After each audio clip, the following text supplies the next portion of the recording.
Un kas nekaiš ģimenei, ja piebrauc klāt. Un vēl iepriecinošāk mums jau ir, ka mēs esam piebraukuši un jau bērniņi jau gaida, ja, jau gaida un tā. Tā kā tas jau vien, ka mēs piebraucam klāt. Esmu ļoti priecīgi, ja arī pedagogi un logopēdi atnāk piedalīties tai konsultācijā, jo skats no malas, ko es redzu, dažreiz varbūt ir tāds detalizētāks. Varbūt, ka arī skolotājam ir kāda kripatiņa, ko viņš var paskatīties, kā savādāk vēl var darīt. Ļoti svarīgi, lai mobilā medicīnā būtu mazie bērni, kurus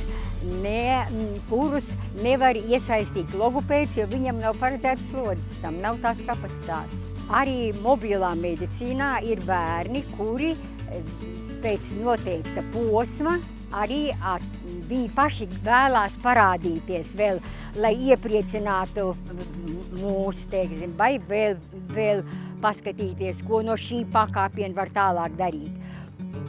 Bet arī visiem bērniem, kas ir bijuši mobilā medicīnā, apskatē, viņiem visiem uz rokas tiek iedots konsultatīvais slēdziens, un tie cilvēki, kuri uz vietām strādā, viņi tad paši arī tās iespējas, kas ir uz vietas, viņi arī turpina to bērnu arī koriģēt un rehabilitāciju viņam sniegt. Un pēc tam, ja ir vajadzība, viņi arī pieraksta nākamai reizei. Ir svarīgi regularitāte, jā.